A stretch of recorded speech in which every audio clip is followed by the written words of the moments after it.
Tá gravando. Então, a partir de agora, a reunião tá em gravação. E passo a palavra, então, à Milena Sugiyama, que vai falar sobre o tema vítima de estupro e as iniciativas de políticas públicas do Estado para a superação do trauma, e vai falar também aí sobre esse livro, que é muito interessante, O Peso do Pássaro Morto. Bom, Milena, a palavra é sua, fique à vontade aí, tempo e o grupo é seu a partir de agora. Bom, boa noite, pessoal. Todos estão me ouvindo? Eu estou apresentando a tela, então estou vendo vocês, mas... Então, boa noite a todos e a todas que estão presentes aqui hoje. O nosso grupo, então, na reunião de hoje, a gente vai falar sobre a vítima do estupro e as iniciativas de políticas públicas do Estado para a superação do trauma, abordando mais a fundo esse tema com análise da obra O Peso do Pássaro Morto, de Aline Bay, que é uma escritora brasileira. Eu sou suspeita a falar, mas tudo que envolve direito e literatura geralmente me atrai, então, quando eu fiquei responsável por essa reunião em específico, eu fiquei bem animada e bem feliz, porque eu gosto de escrever trabalhos que envolvam direito e literatura, principalmente a literatura feminina, que é o caso da obra de hoje. E abordar o direito junto com alguma expressão, fazendo uma interdisciplinariedade com uma obra artística, seja o cinema, seja uma série, seja um filme, seja uma música, ou no caso de hoje, um livro, um romance, eu acho que deixa muito mais rico o nosso debate, principalmente porque aqui a maioria de nós, se não todos, está inserido no meio acadêmico jurídico ou na profissão, exerce algo envolvido ao direito, mas é importante lembrar que a gente também tem o recurso artístico, as obras artísticas, para aprofundar os nossos estudos. Então, eu vou começar fazendo uma introdução, falando um pouquinho da obra, porque eu acho necessário a gente tratar sobre a narrativa em si, um pouco também, primeiro, para a gente entender a construção dessa obra, por que ela foi escrita dessa maneira, o que ela traz que pode ajudar a gente a refletir sobre o tema da reunião de hoje, que esse é o objetivo. Então, vamos lá. Primeiro, eu queria fazer uma reflexão sobre o que seria o estupro. O que seria o estupro na lei, no direito, no ordenamento jurídico? A maioria aqui, eu acredito que talvez não atue na área penal, ou não tenha estudado essa matéria ainda, ou já estudou, ou pelo menos, sei lá, já leu a lei seca, a letra seca da lei. A gente sabe, então, que o delito de estupro está previsto no artigo 213 do Código Penal. E ele diz: constranger alguém, mediante violência ou grave ameaça, a ter conjunção carnal, ou a praticar ou permitir que com ele se pratique outro ato libidinoso. Eu trouxe esse artigo porque o tema, a vítima de estupro, as políticas públicas para a superação do trauma, não teria como não trazer a letra da lei trazendo o próprio delito aqui. Mas isso não é novidade para mim, que sou estudante de direito, e para muitos aqui, por exemplo, que são operadores do direito. E eu trouxe o que é o estupro na lei. Então, está aqui o artigo 213. Mas agora, o que é o estupro na literatura? Então, na obra, eu acredito que todos, se não a maioria, tenha lido a obra para participar da reunião, mas na obra, a autora narra a cena de um abuso que ela sofreu, porque ela foi vítima de estupro pelo seu namorado, e eu vou ler essa parte que ela narra aqui, então, a cena. A autora, então, diz: ele abaixou as calças, abriu minhas pernas e meteu com pressa, de olho fechado, a cara toda cerrada. De gozo e nenhum ódio. O ódio agora era meu. Então, a obra em si, ela é um romance de Aline Bay, como eu disse, escritora brasileira, foi publicada em 2017, e ela é dividida em 9 capítulos. E os capítulos são titulados com números. Então, 8, 17, 18, 28, 37. Esses números remetem à idade que a autora tinha enquanto ela vivenciou aqueles fatos do capítulo. Então, aos 8 anos, a gente vai ler sobre a história da personagem na escola, quando criança. Tanto que ela fala logo no início do romance sobre uma grande perda que ela sofreu, que foi da melhor amiga dela que ela tinha na escola. Então, a melhor amiga dela morreu e ela teve, desde criança, que lidar com essa dor, com essa perda. E ela, na época, não entendia o que era a morte. Então, ela fez questionamentos ao seu Luiz, que era, que era próximo dela, ela fez questionamentos aos pais. E percebe-se que os pais, em um certo ponto, foram até conservadores, porque eles não abordaram muito esse assunto com ela. Eles falaram que a amiga dela não ia mais voltar, mas não deram, assim... Tudo bem, ela era uma criança de 8 anos, mas existem críticas sobre... críticas na literatura, tá? Falando que os pais eram conservadores e não queriam tratar certos temas a fundo com a personagem. Então, beleza, a gente começou com uma temática assim, ela começa a falar sobre a morte, sobre a rotina dela, um pouco da vivência dela, até que chega a cena que ela narra que ela foi vítima de estupro. Como que foi isso? Ela contou que a personagem, então, ela foi numa festa. Ela foi numa festa com os amigos e ela beijou um amigo e uma amiga dela nessa festa. Alguém registrou esse momento, alguém tirou uma foto e isso chegou ao conhecimento do namorado dela na época. Ao ter conhecimento desse fato, o namorado dela simplesmente não aceitou que ela tinha feito aquilo, menosprezou a autora, a personagem, desculpa, menosprezou e disse que estava tudo acabado, que ele não esperava disso dela, mas que meninas daquele jeito só serviam para uma coisa e não era para algo sério, não era para um namoro. Então, ela ficou super arrasada, ela ficou magoada, chateada. Mas, ok. Um dia, ela estava à noite em casa, sozinha, e chega uma visita para ela. E quem era? Era o namorado dela.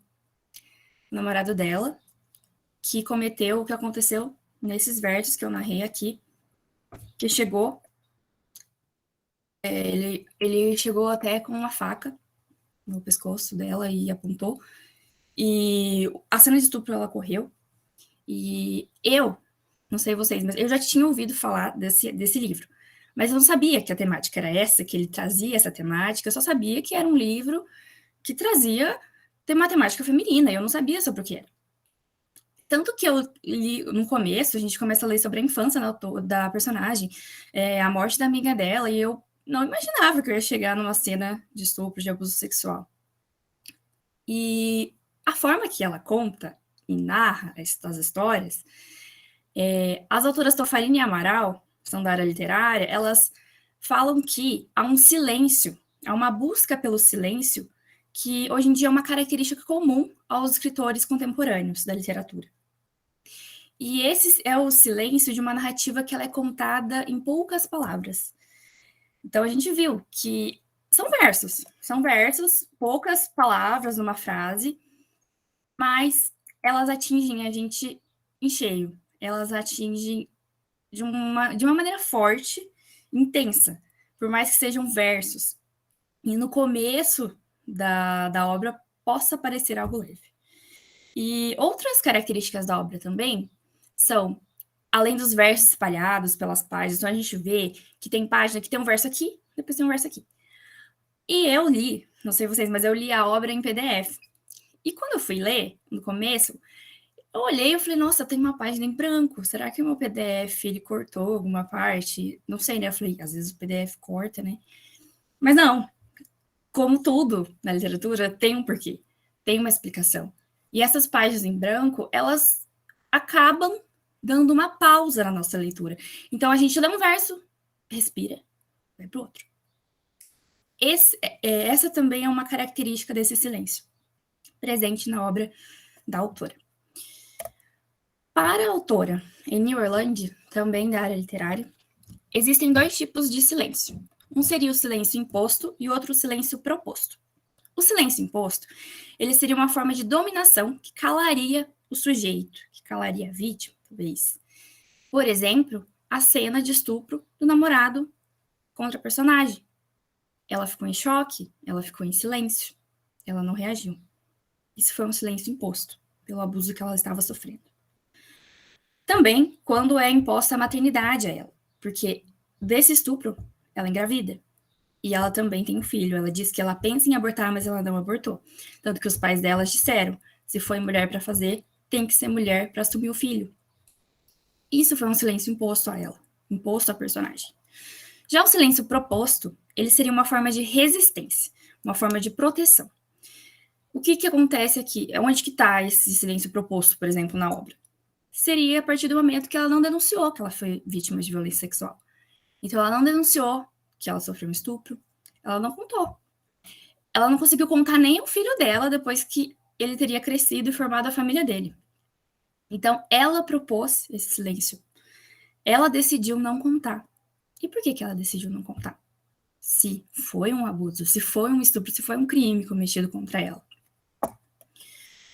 Ela decidiu não contar porque, ao contrário de alguns outros crimes, que a gente instantaneamente é dirigido ou é instruído a denunciar, os abusos sexuais, eles têm outros fatores que influenciam nessa denúncia, nesse relato.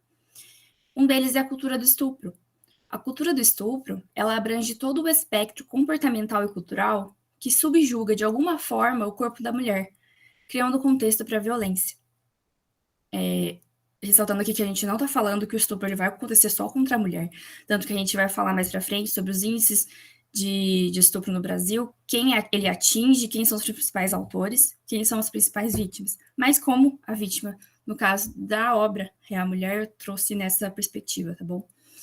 E esses comportamentos, essas culturas, elas não são necessariamente aceitos ou legitimados na sociedade, mas elas são, de certa forma, banalizados, são naturalizados. Então, a gente sabe que o estupro é um crime, que é errado estuprar alguém. Mas, ao mesmo tempo, muitos agem como se fosse algo banal, natural. Acontece mesmo, sempre aconteceu. Acontece hoje, não vai deixar de acontecer.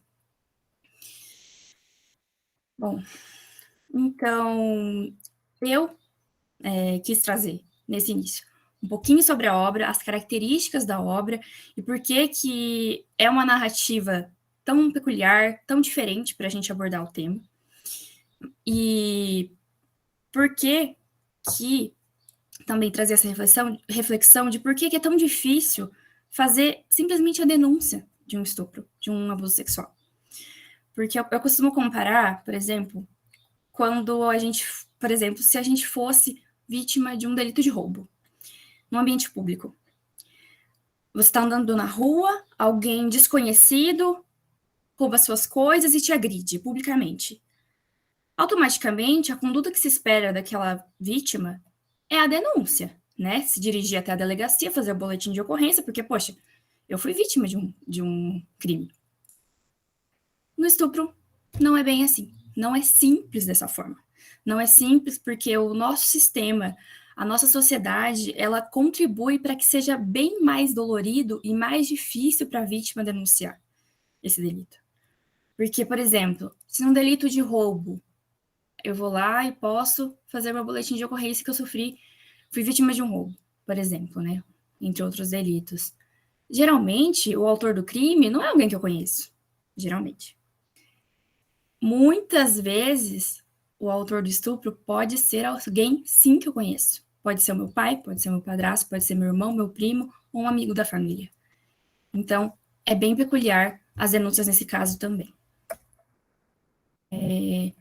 Fazendo uma reflexão, voltando agora, saindo um pouquinho, voltando para o mundo do direito, o Código Penal de 1940, ele trazia o crime de estupro no capítulo dentro dos crimes contra os costumes. Então, essa cultura do estupro que eu acabei de falar, essas características da personagem na narrativa, no romance, que reprimiram a vítima, que fizeram com que ela não denunciasse o delito que ela sofreu, ela está ligada a vários fatores socio e históricos e culturais que contribuem para que a gente silencie a mulher. é uma forma de silenciamento. E, às vezes, a mulher pode até denunciar, ela pode até reivindicar os seus direitos, mas, às vezes, ela é colocada no mudo. Então, por mais que, às vezes, ela fale, não é porque ela falou que, necessariamente, ela vai receber justiça. Então, quando o estupro ele era considerado um crime contra o costume, não se estava tentando proteger a mulher ou a vítima, que seja. Estava se protegendo dos costumes. Costumes de quem? Em base em quê? Em base numa sociedade que foi criada privilegiando o homem e subjugando a mulher. E só com a Lei 12.015 de 2009 que o crime de estupro ele foi incluído, então, no capítulo dos crimes contra a liberdade sexual. E aí, sim, deixa de ser um crime contra os costumes e passa a proteger a vítima. E hoje, como que o delito está disposto no nosso Código Penal? Como eu disse no começo, no artigo 213 a gente tem delito de estupro, mas nós temos 4 tipos penais para analisar aqui. A gente tem também no artigo 217A o estupro de vulnerável, que é a condição carnal ou outro ato libidinoso praticado com menor de 14 anos. E no artigo 226, a gente tem o estupro coletivo, que é praticado mediante concurso de duas ou mais pessoas ou agentes, e o estupro corretivo, que seria para controlar o comportamento social ou sexual da vítima. Bom, e depois de analisar um pouquinho da literatura, um pouquinho do nosso ordenamento jurídico, de como que esse delito está aqui disposto, a gente vai analisar essa situação no nosso país, e eu passo a palavra para minha colega Carol. Boa noite, pessoal, tudo bem? Vocês estão me ouvindo? Sim? Beleza, então. Darei continuidade, então, no tema, falarei sobre os índices de estupros e feminicídios no nosso país e abordarei também um pouquinho desses índices no mundo afora, né? E segundo um levantamento feito pelo Fórum Brasileiro de Segurança Pública, a cada 10 minutos um estupro acontece e a cada 7 horas um feminicídio acontece. Esses dados foram feitos no ano de 2021, o ano passado. E esses números foram constatados a partir de boletins de ocorrências registrados nas Polícia Civil, nas 27 unidades da nossa federação. Então, esses números foram baseados com base nos boletins registrados, né? E aqueles casos que nem foram registrados, como a Milena disse, muitas coisas contribuem para que a mulher se cale, para que ela não denuncie aquele crime que ela sofreu, né? Então, a partir desses dados, o Fórum Brasileiro de Segurança Pública observou que durante a pandemia da Covid-19, esses números se aumentaram bastante. Por quê? Porque o vírus nos trancou dentro de casa, lógico que para um bem maior, para preservar a nossa vida. Mas os lares das vítimas eram o local mais perigoso onde elas se encontravam, tá bom? E ainda no primeiro slide, a taxa de mortalidade de feminicídio no nosso país é de 1,22 mortes a cada 100 mil mulheres. E esses são dados muito tristes, né? Eu coloquei aí também os dados que registraram as maiores taxas de feminicídio muito superiores à média nacional. Foram Tocantins, Acre, Mato Grosso do Sul, Mato Grosso e Piauí. E um estado que chamou muita atenção foi o estado de Tocantins, gente. O Fórum Brasileiro de Segurança Pública constatou, tem os dados aqui, que em 2021, o crescimento dos feminicídios em Tocantins passaram de 9 vítimas em 2020 para 22 vítimas em 2021. Gente, olha algo assim que a gente nem tem que comentar, né? É muito alto esses números. Em relação ao estupro, partindo para o próximo slide, em relação ao estupro, foram registrados 56.098 boletins de ocorrência, incluindo ou estupro de vulnerável, tá? E a taxa média de estupros no país foi de 51,8 para 100 mil habitantes do sexo feminino. E aqui eu coloquei também os estados que chamaram mais atenção, onde a taxa média aumentou, que foram Piauí, novamente, se destaca aí, Rio Grande do Sul, Pará, Goiás, Paraná, Santa Catarina, Tocantins e Mato Grosso. Os estados que chamaram mais atenção foram Tocantins, novamente, e Mato Grosso, com um índice maior dessa prática de crime. E próximo slide, por favor. Os estados de Rondônia, Amapá, Mato Grosso do Sul e Roraima apresentaram taxas superiores a 100 estupros para cada 100 mil mulheres. E aí embaixo eu coloquei os estupros que foram registrados na Polícia Civil nos últimos 3 anos. Então, em 2019, nós tivemos 61.531 boletins registrados. Em 2020, abaixou essa taxa, foi para 54.116. Em 2021, aumentou um pouco para 56.098 boletins registrados. São números, assim, que surpreendem, né? E até onde isso vai parar?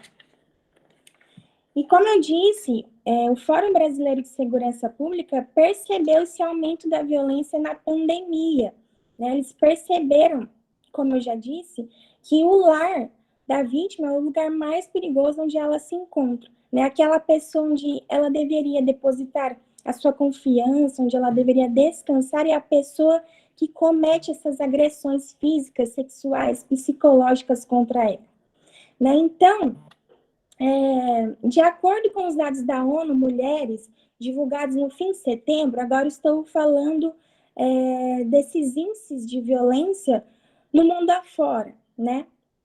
O confinamento levou ao aumento das denúncias ou ligações para as autoridades por violência doméstica de 30% no Chipre, 33% em Singapura, 30% na França e 25% na Argentina. Eu trouxe um depoimento de uma indiana que sofreu violência doméstica durante a pandemia e ela disse que se sentiu presa em casa. Eu vou falar aqui agora algumas falas que ela disse para o jornal lá do país, né? O nome dela é Rena, ela é uma cozinheira de 33 anos, mora em Mumbai, na Índia, e ela disse, como eu já falei, que se sentiu presa em sua própria casa por um marido desempregado, consumidor de drogas e violento. Abre aspas, vou ler a fala dela. Durante o confinamento, ele passava o dia no telefone, jogando, me batendo ou abusando de mim, disse ela ao jornal AFP. Em 15 de agosto de 2021, o marido a agrediu de maneira ainda mais violenta que o habitual, na frente do seu filho de 7 anos. E para piorar, além dele fazer isso, ele expulsou ela de casa na madrugada. Abre aspas novamente, ela disse: eu não tinha para onde ir, eu mal conseguia mover meu corpo de tanto que ele me bateu, relata essa indiana. E durante a pandemia, os tribunais não funcionaram de maneira completa. E ela ficou mais de 4 meses esperando para ver o filho. Agora você imagina a situação dessa família, né? Devido a essa agressão. É muito triste. Próximo slide, por favor. Voltando agora a falar do Brasil, o Brasil registrou 648 feminicídios no primeiro semestre de 2020, 1,9% a mais do que no mesmo período de 2019, segundo o Fórum Brasileiro de Segurança Pública, né? Então, 1 em cada 4 mulheres foi vítima de algum tipo de violência na pandemia. Gente, eu volto a dizer, isso são dados constatados a partir dos BOs. E aqueles que não foram registrados? Então, esses dados, esses números são muito maiores, né? E isso é muito triste. Eu trouxe aqui agora, no próximo slide, por favor, 2 gráficos, onde nós podemos ver o perfil da vítima, as mulheres que sofrem mais esses tipos de agressões, né? Estupro, feminicídio, e onde, qual é o local onde mais isso acontece, tá? Então, nós podemos ver aí, violência por estado civil. Nós podemos ver que a separada ou divorciada e a solteira são as que mais sofrem esse tipo de violência. Violência por cor. A preta é a que mais sofre esse tipo de violência. E por que a preta? Violência por idade, de 16 a 24 anos e de 25 a 34 anos, são as mulheres que mais sofrem esse tipo de violência. E por que as mais novas? Né? Seguindo para o próximo gráfico, nós podemos ver aí que aumentou os locais das agressões. Né? Em 2019, a taxa de agressão era de 42%. Em 2021, aumentou para 48%, quase 50%. Então, como eu havia dito, o local onde as vítimas moram é o local mais perigoso onde elas se encontram. Segundo, a rua, né, de 29% caiu para 19%. Por quê? Obviamente que agora as agressões começaram a ser praticadas dentro das suas próprias casas. E no trabalho também houve aí um maior índice de agressão. Na parte de cima do nosso gráfico, nós podemos ver que o cônjuge, companheiro ou namorado, de 23% passou para 25%. Aumentou, então, essa taxa de agressores. Os vizinhos se mantiveram, ex-cônjuges, ex-namorados, ex-companheiros, de 15% para 18%. Pai ou mãe, gente, isso é mais triste ainda, de 7% para 11%.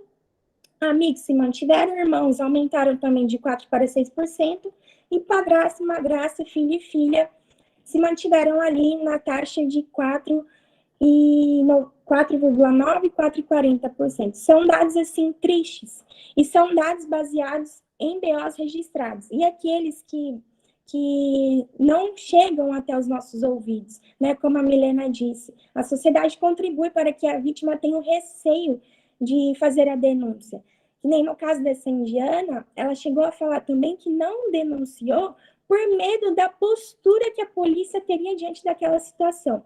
Então, assim, é horrível, né? O que esses dados nos mostram. Eu passo a palavra, então, para a minha colega Gabriela, que dará continuidade ao tema abordado. Muito obrigada. Boa noite, pessoal. Bom, eu sou a Gabriela, estou no 5º ano, né, de Direito aqui na UEMP, e eu vou apresentar um pouquinho sobre a questão da denúncia dos crimes de estupro e também da cifra oculta. Pode passar, Milena, por favor. Os meios de denúncia. Acredito que nos últimos anos, os meios de denúncia, principalmente pela questão da pandemia, têm sido bastante divulgados pela mídia, pelos órgãos, né, relacionados aí ao atendimento das mulheres vítimas de violência, nas próprias redes sociais, também em meios privados, né, empresas, mas, né, ainda existem pessoas aí que não sabem muito bem como lidar após serem vítimas de um abuso sexual, uma violência sexual. E eu vou trazer aqui alguns meios aí possíveis para essa denúncia.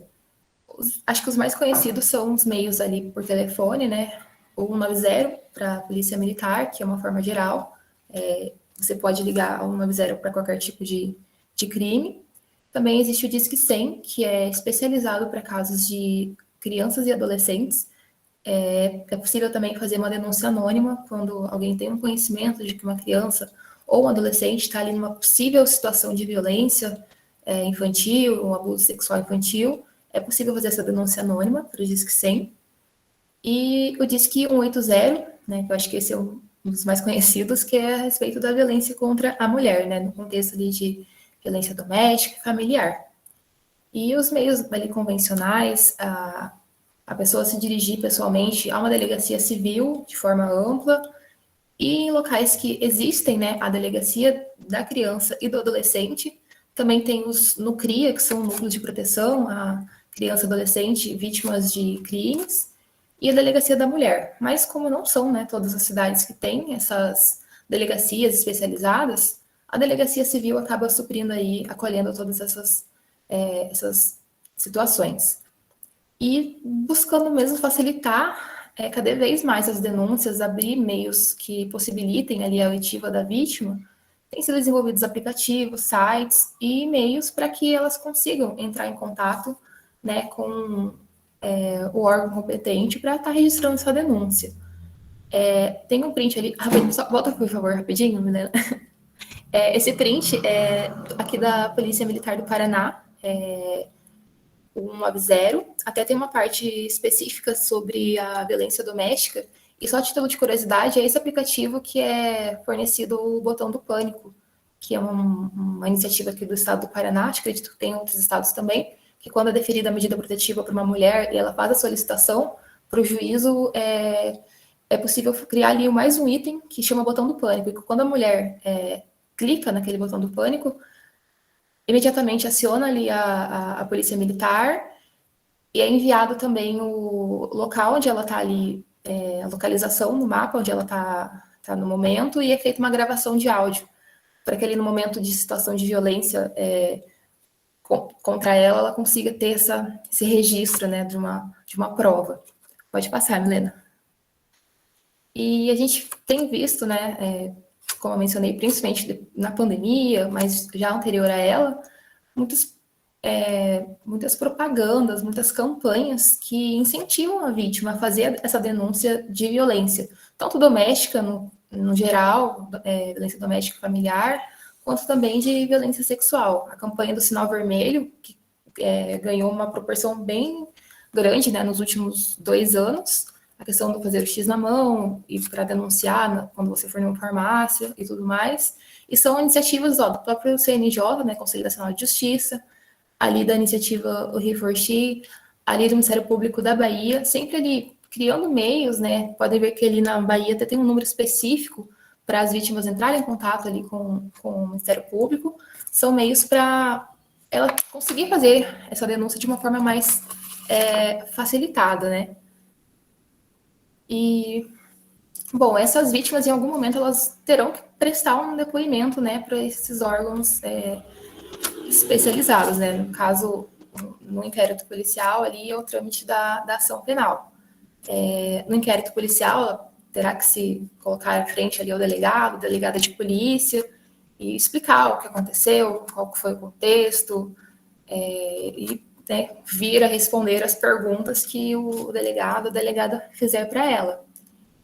Assim como no trâmite de uma ação penal, né, que na audiência de instrução ela também está aberta a prestar esse seu depoimento. E também existem entendimentos jurisprudenciais que a vítima também pode solicitar que o agressor não esteja presente durante a sua oitiva, ficando aí apenas o advogado do agressor, além do Ministério Público e do juiz. Nesse contexto, acho interessante mencionar a questão do depoimento especial, que é regulamentado pela Lei nº 13.431 de 2017. O depoimento especial, antes chamado de depoimento sem dano, é uma ação que visa proteger ali a integridade psicológica, emocional das crianças e dos adolescentes. Bom, imaginem que uma situação ali, uma situação de uma audiência, a própria estrutura física ali de um fórum já é intimidador para alguns adultos, né? A questão de estar em frente ao juiz, ao promotor. Então, essa questão seria ainda mais traumática para uma criança e para um adolescente, né? Que são pessoas vulneráveis, em desenvolvimento. Então, essa lei veio para regulamentar uma prática que já estava acontecendo há algum tempo, que é de ouvir a criança ou adolescente de uma forma especializada, numa sala separada, de forma lúdica, com uma equipe ali multidisciplinar, capacitada para estar ouvindo essa criança e colher ali a versão dela ali de uma forma que não seja uma entrevista agressiva, seja ouvido estritamente necessário para o processo, mas de uma forma mais leve, para não agredir essa criança ou esse adolescente. E essa medida é aplicada tanto para vítimas quanto testemunhas de violência, buscando mesmo resguardar a integridade dessas crianças e adolescentes. E também, de forma alguma, o agressor o suposto agressor, o autor, pode ter contato com essa criança. E acho importante também mencionar a questão da lei de importunação sexual, que trouxe, né, várias várias situações, né, referentes à dignidade sexual, como a Milena já mencionou, e uma das ações foi justamente tornar a ação pública incondicionada de crimes contra a liberdade sexual e dos crimes sexuais contra a vulnerável.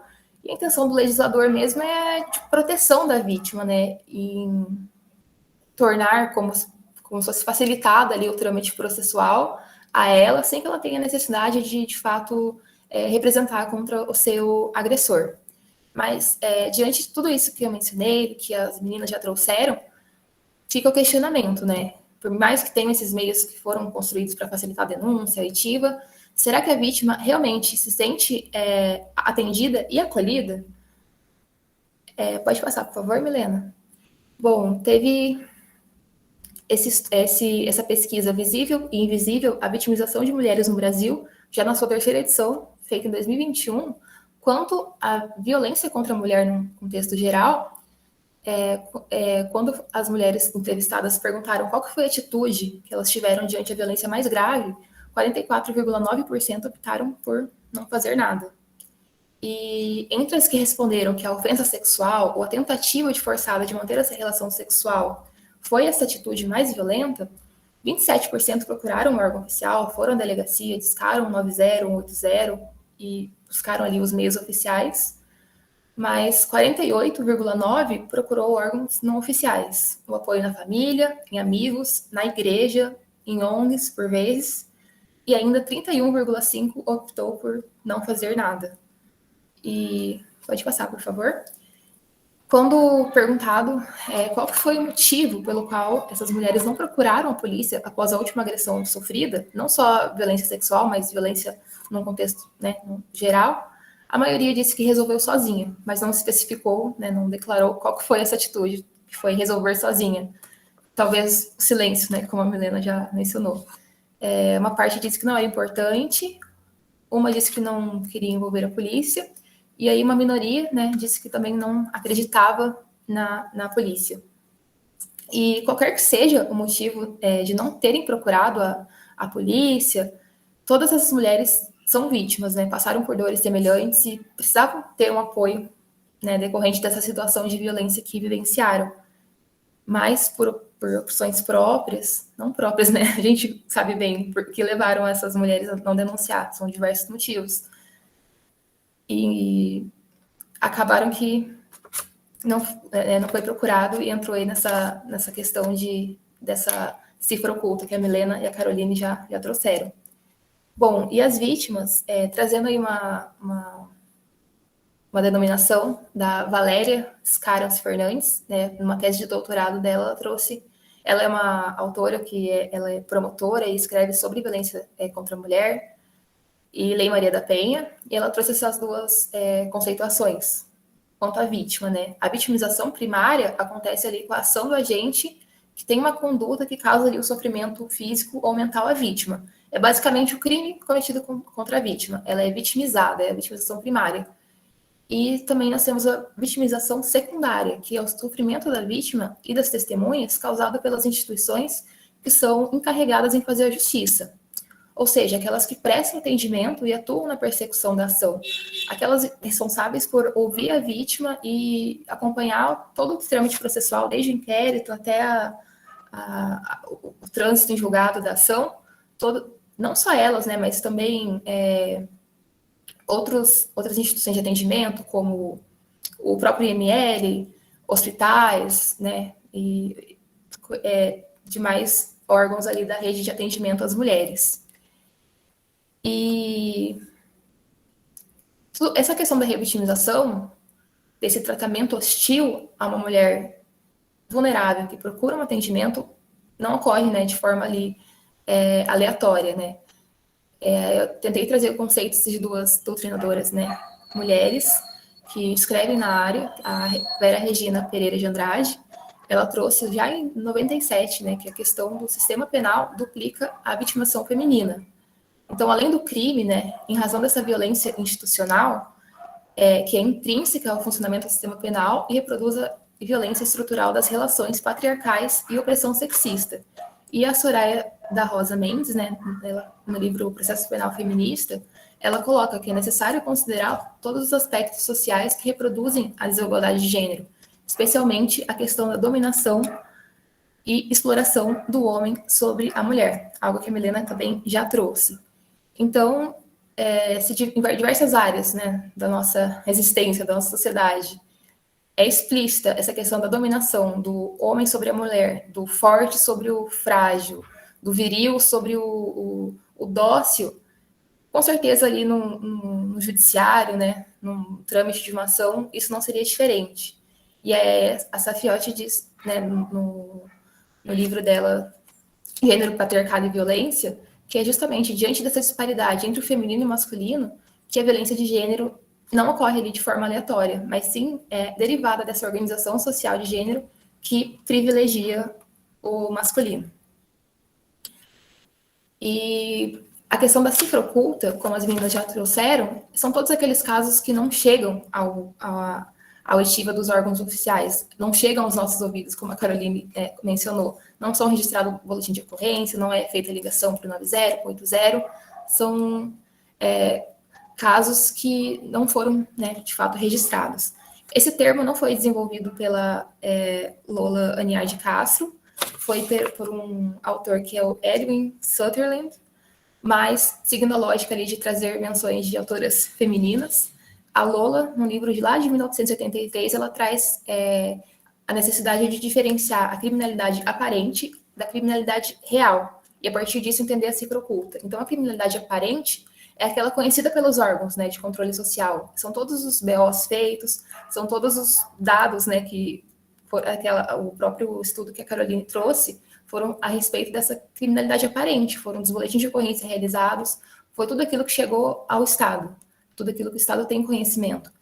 Porém, a criminalidade real são todos esses delitos que foram verdadeiramente cometidos, que, por vezes, não são registrados. E aí a cifra oculta está justamente aí, na diferença entre os crimes que ocorreram e os que foram registrados. E a questão do não registro de uma violência não diz respeito só apenas à mulher em si, à sua individualidade. A doutora Vanessa, né, ela é juíza aqui na comarca de Andirá, e ela escreveu um livro que é sobre vitimologia e direitos humanos, em 2012. Ela foi mestranda aqui da UEMP. E ela disse que é certo que o resultado da subnotificação reflete no desenvolvimento das políticas de segurança pública que acabam sendo comprometidas em razão dessa ausência das comunicações, uma possibilidade de avaliar esses fatos reais para a busca de formulações legais e de comportamento, inclusive evitando futuras vitimizações. Então, por mais que o silêncio seja algo estritamente individual, a violência e o sofrimento sejam algo estritamente individual, as consequências disso, desse não registro, dessa não divulgação, acabam sendo mais coletivo. Pode passar, por favor. E quanto a isso, a gente vê bem no livro que entra nessa cifra oculta, né? Porque ela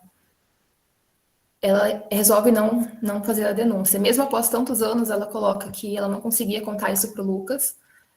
Não saiu o som quando eu abri a boca, pensando que agora seria uma boa hora para contar. E então o silêncio perdurou por tantos anos que, e mesmo quando ela quis contar, ela conseguiu contar. E trazendo mais uma frase que acho que foi bastante marcante, pelo menos para mim, durante o livro, quando ela é criança, ela pergunta para a mãe dela o que é morrer. E a mãe dela diz: morrer é não poder mais escolher o que farão com a sua carne. E, de fato, o que foi que a Milena trouxe, a conceituação de estupro, diante dessa frase? Né? Então, pode passar, por favor, Milena. Já encerrando, da minha parte, é importante, né, a realização da denúncia, como a gente mencionou, para a estruturação ali de desenvolvimento de políticas públicas, mas é muito importante também que os órgãos e instituições estejam preparados para atender as vítimas, que sejam superadas essas legislações já, né, superadas, mulher honesta e esses termos que são conceitos totalmente retrógrados, machistas, e que seja de fato garantida a dignidade da vítima, para que assim a gente tente atender as mulheres que precisam do auxílio estatal ali no momento de vulnerabilidade. Então, agora eu passo para a Fernanda. Boa noite a todos. Meu nome é Fernanda, eu sou graduanda do 4º ano daqui da UEMP. Eu vou dar continuidade à apresentação do nosso grupo. Como já foi até falado, né, a violência sexual, ela não é uma problemática recente, é um problema muito alarmante, que inclusive apresenta crescimento sistemático ao longo dos anos, tanto que ele é considerado pelo Ministério da Saúde como um problema de saúde pública, e como tal, ele surge diversas discussões, né, acerca de formas da proteção para a vida das mulheres. Então, um dos grandes marcos e avanços históricos nesse sentido, né, são as legislações. Portanto, eu trouxe algumas legislações que vão tratar um pouco sobre isso. A primeira delas é a Lei Maria da Penha, né, que ela cria mecanismos para coibir a violência doméstica e familiar contra a mulher e estabelece medidas de assistência e proteção. Ela também trata da obrigação do poder público em desenvolver políticas públicas que visem garantir os direitos humanos das mulheres nos âmbitos das relações domésticas e familiares, no sentido de resguardar, né, as mulheres de todas as formas de opressão, negligência, discriminação. Pode passar o slide, né? A Lei Maria da Penha, ela também traz os tipos de violência domiciliar e familiar contra a mulher, que são a violência física, psicológica, sexual, patrimonial e moral. Pode passar o slide. Eu trouxe também a Lei do Minuto Seguinte, que é uma lei muito importante, é uma lei de 2013, que ela oferece garantia às vítimas de violência sexual como atendimento imediato pelo SUS, amparo médico, psicológico e social, exames preventivos e informações sobre seus direitos. Essa lei do Minuto Seguinte, ela garante que esse atendimento seja completo e gratuito às vítimas de estupro, mesmo antes de ir à delegacia, mesmo antes de registrar o boletim de ocorrência, ela já pode ter esse atendimento. Inclusive, na propaganda dessa lei, ela menciona, né, que no Brasil, infelizmente, uma mulher é estuprada a cada minuto e poucas delas sabem o que fazer no minuto seguinte. Então, neste momento, é para fazer valer essa lei do minuto seguinte, porque a palavra da vítima é lei. Só um momentinho aqui que eu vou pedir para baixar o som, não sei se está dando para ouvir aí atrás.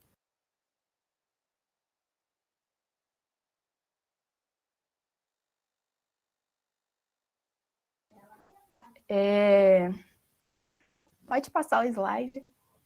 A próxima lei é a Lei do Feminicídio.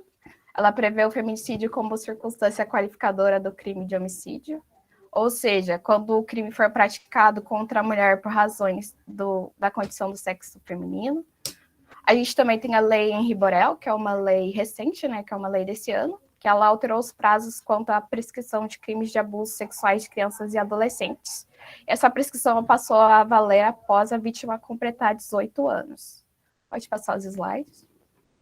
A gente tem também a Lei Mari Ferrer, que também é recente, do ano passado, e ela proíbe o uso em audiências e julgamentos de linguagem e material que ofenda a dignidade da vítima ou testemunhas que protege vítimas de crimes sexuais de atos contra a sua integridade durante o processo judicial.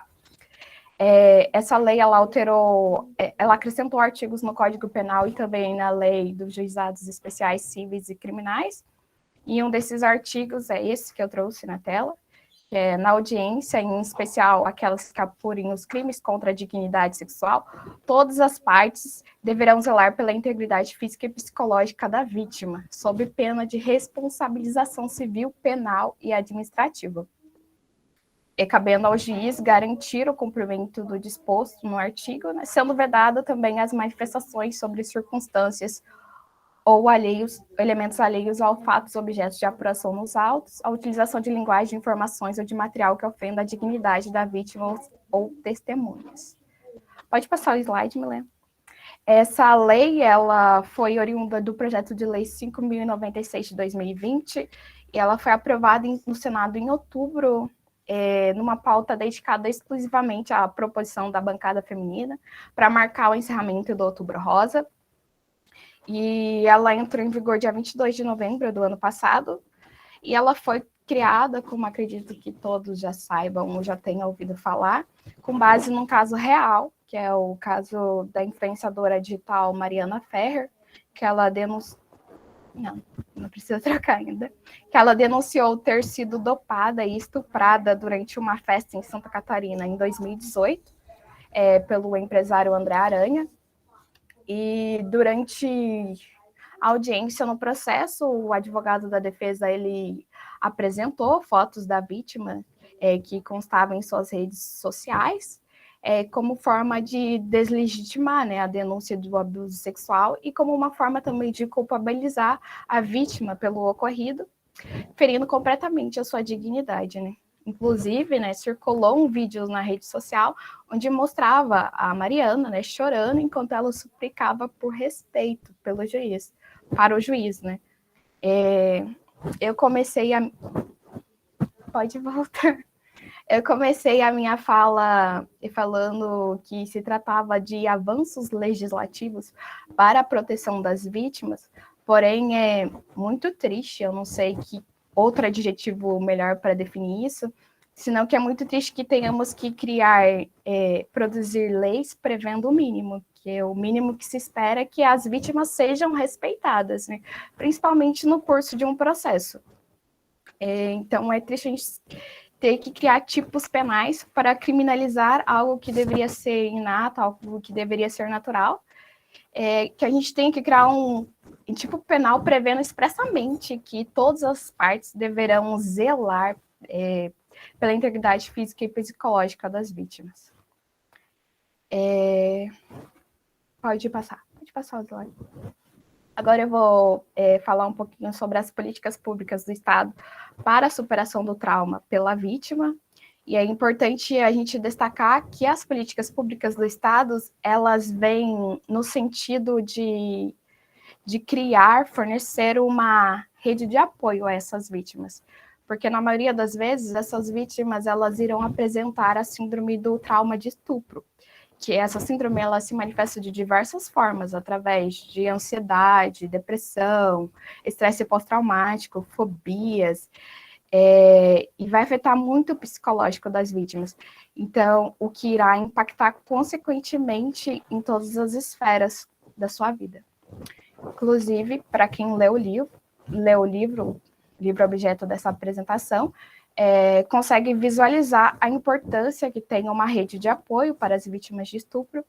No caso do livro, a vítima, a personagem, não teve, né? Ela não teve esse suporte, não teve essa rede de apoio, né? Ela foi silenciada, como a Milena falou lá no começo, que ela foi até vítima do silêncio imposto e do silêncio proposto, né, por ela mesma. Em decorrência dessa ausência, né, de apoio, de suporte, ela nunca teve a chance, ela nunca teve a oportunidade de superar o trauma, né? O que acabou, um spoiler do livro para quem não leu, acabou de certa forma resultando na morte dela. E nessa parte que eu trouxe no trecho do livro é a parte que o filho dela, ele vai no cemitério.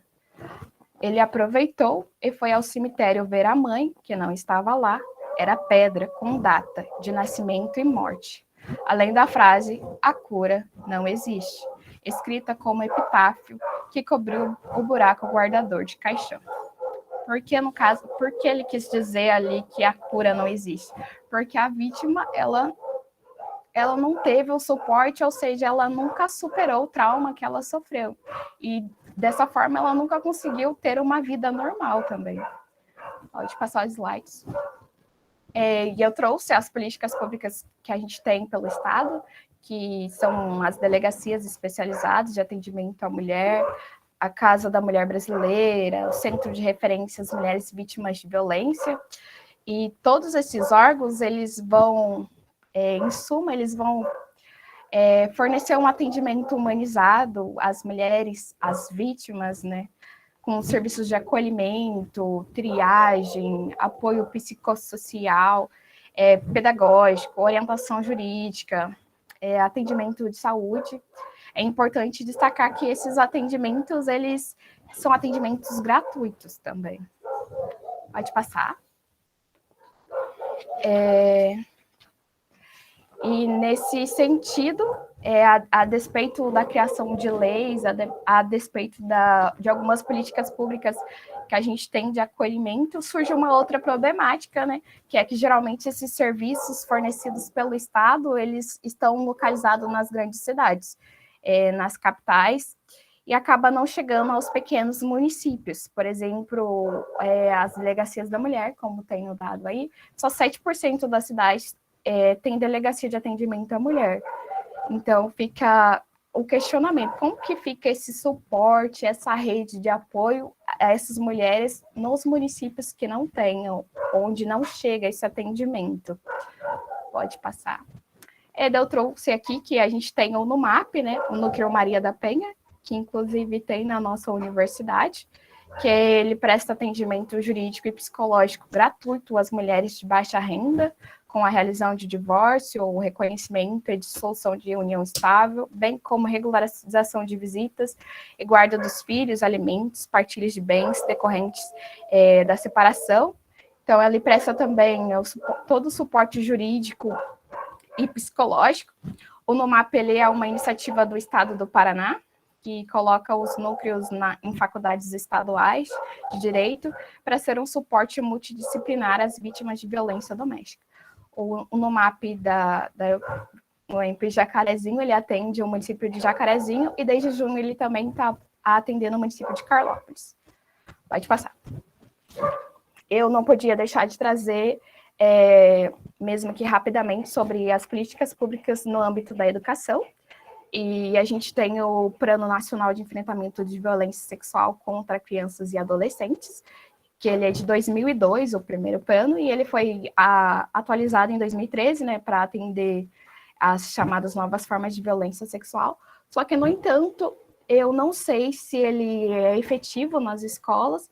No entanto, ele faz parte do Plano Nacional de Educação. Pode passar o slide. Mas, como eu disse, eu não poderia deixar de mencionar se tem alguma coisa no âmbito das políticas públicas na educação, que nesse caso seria no sentido da prevenção ao problema, porque é importante, né, as políticas públicas educacionais, porque elas são imprescindíveis para a organização social, sobretudo para direcionar os rumos da educação almejada pela sociedade, porque são elas que irão possibilitar a todos os indivíduos uma educação que promova a equidade, a qualidade, a garantia e proteção dos cidadãos a toda e qualquer forma de violação de direitos, né? Porque o primeiro passo é o conhecimento, que em conjunto com a compreensão e a dimensão do problema, ele pode ajudar a contribuir também na diminuição dos casos de abuso sexual, né? Pode passar o slide. E aqui, para encerrar a minha fala, o tema abuso sexual e de outras violências contra a mulher não é um tema muito frequente na literatura, como infelizmente é na sociedade, só que neste caso a literatura ela é uma forma de representar e, portanto, construir tradições e rupturas, e é muito importante que temas tabus como o da violência sexual sejam trazidos à luz a partir de novas perspectivas, novas mentalidades e formas de pensar, isso através da literatura, das obras cinematográficas e todos os outros tipos de arte, que é o que a gente está fazendo aqui no grupo esse ano. Agora eu passo a palavra para a Milena, era isso que eu tinha para falar. Bom, pessoal, estamos encaminhando aqui para o final. Basicamente, a gente queria trazer o tema e é claro, a perspectiva da narrativa O Peso do Pássaro Morto, o romance, que ele trata sobre várias temáticas fortes e incluindo o abuso sexual que foi sofrido pela personagem, no caso, mulher. E eu queria encerrar lendo um trechinho da obra, que ficaria para reflexão aí para o debate também. Então, a autora disse: "É um menino", o médico disse, e colocou o bebê no meu colo.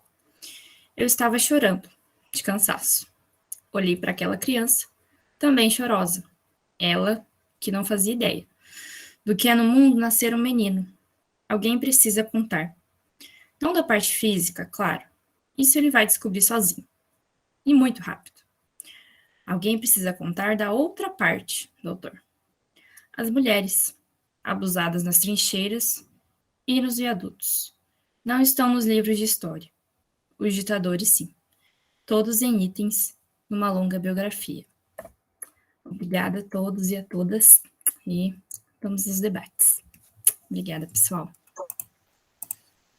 Bom, obrigado ao grupo, obrigado Milena, obrigado Caroline, obrigado Faco, obrigado Fernanda pela apresentação, foi incrível, é um livro extremamente incômodo, pesado, o tema também incômodo, pesado, mas a apresentação de vocês foi sensacional mesmo, completa, muito bacana, muito atual, infelizmente atual, e deixa a gente aí muito ávido pelo debate. Eu vou, como sempre, encerrar aqui a gravação para a gente continuar no debate mais tranquilos.